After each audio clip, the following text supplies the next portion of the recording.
Bà sẽ đây nên đó cái video này trong năng bài vì trong nói cứ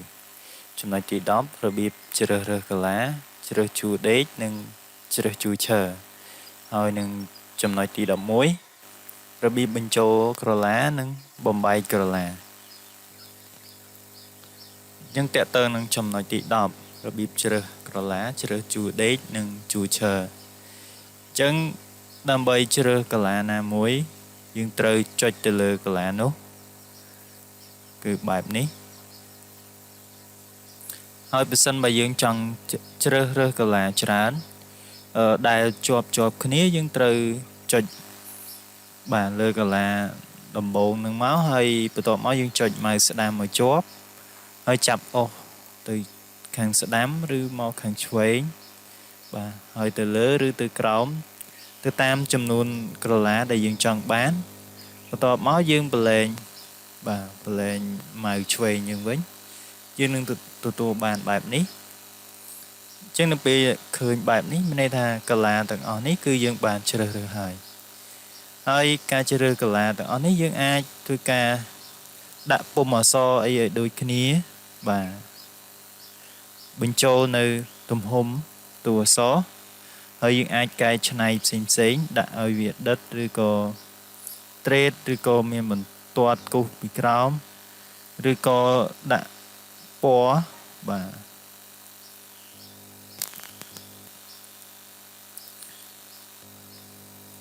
ទឬក៏ដាក់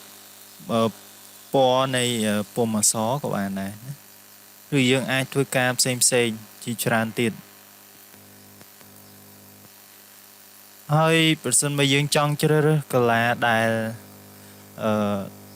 ដាច់ពីគ្នាបាទវាកលាអត់ជាប់គ្នាអញ្ចឹងយើងត្រូវចុចលើកលាដំបូងបន្ទាប់មកយើងចុច Control ឲ្យជាប់ហើយសេរីសញ្ញាបូកនេះទៅចុចនៅកលាផ្សេងទៀត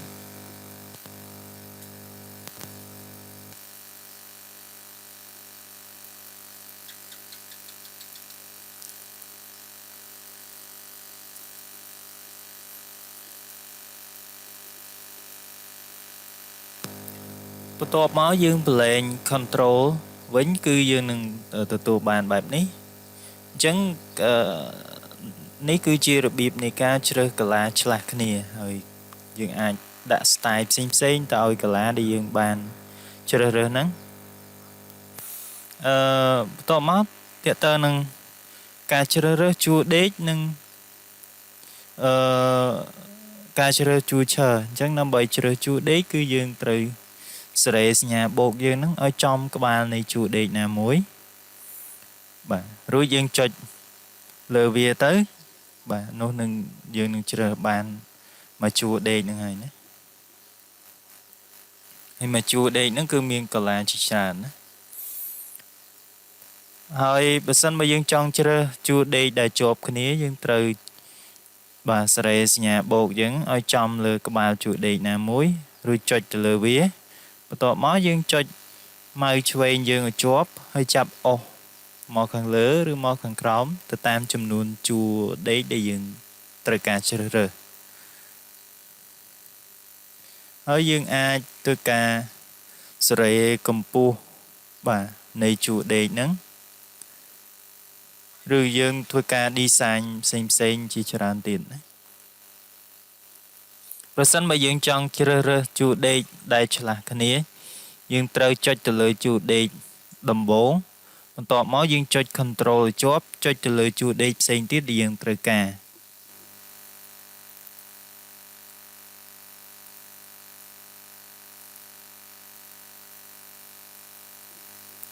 បាទគឺយើងនឹងទទួលបានបែបនេះបន្តមកទៀតតើតើនឹងការជ្រើសរើសជួរឈើវិញម្ដងអញ្ចឹងយើងដើម្បីជ្រើសជួរឈើយើងសេរីឲ្យសញ្ញាបូកយើងហ្នឹងទៅលើក្បាលជួរឈើណាមួយនោះវានឹងឃើញសញ្ញាព្រួញពណ៌ខ្មៅចុះក្រោមហ្នឹងយើងចុចទៅលើវាមួយបាទនោះយើងនឹងជ្រើសបានបែបនេះសិនបើយើងចង់ជ្រើសជួរឈើជាប់គ្នាច្រើនយើងត្រូវចុចទៅលើក្បាលជួរឈើដំបូងគេមួយបន្ទាប់មកយើងចុចម៉ៅឆ្វេងឲ្យជាប់ហើយយើងចាប់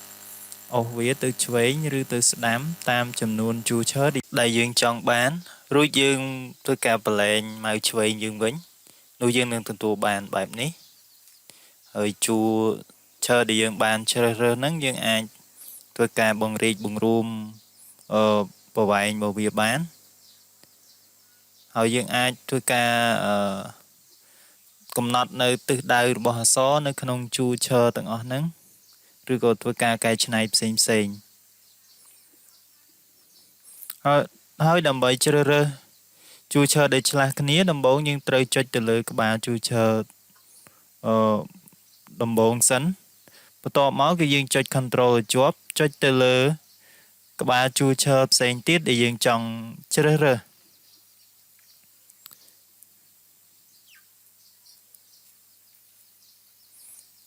បន្ទាប់មកគឺយើងធ្វើការបលែង Control វិញបាទ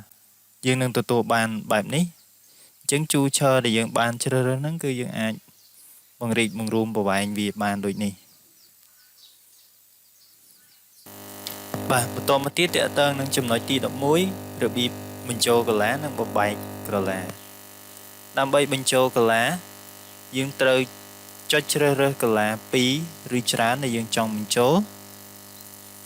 រួចយើងចូលមកកន្លែង Home នេះហើយចុចទៅលើ Merge and Center នោះកលានឹងធ្វើការបញ្ចូលបានបែបនេះហើយយើងអាចជ្រើសកលាជាច្រើនដែលយើងចង់បញ្ចូលជាមួយគ្នាហើយយើងចុចយក Merge and Center ទៅគឺបានបែបនេះ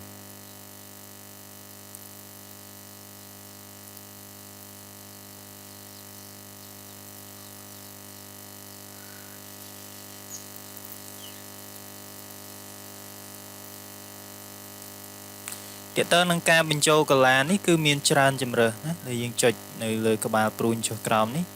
យើងនឹងឃើញមានជម្រើសទី1 Merge and Center នេះដែលយើងចុចមកជាទម្រង់ធម្មតាមួយទៀតគឺ Merge Across មួយទៀតគឺ Merge Cell ហើយចុងក្រោយគេនេះគឺ Unmerge Cell ណាអញ្ចឹងតើតើនឹងចំណុចបន្ទាប់ឧទាហរណ៍ថាខ្ញុំជ្រើសរើសចំនួនកលាដែលមានចំនួនជួរដេកប៉ុណ្នេះហើយខ្ញុំចុចមកកន្លែងនេះខ្ញុំយកជម្រើស Merge Across អញ្ចឹងពេលដែលជ្រើសបែបនេះគឺយើងឃើញថាអញ្ចឹងកលាវានឹងធ្វើការបញ្ចូលគ្នា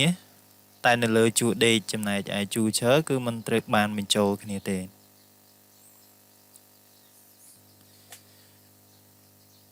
ហើយតើតើនឹងជម្រើសបន្ទាប់ទៀតឧទាហរណ៍ថាខ្ញុំជ្រើសរើសកលាបែបនេះ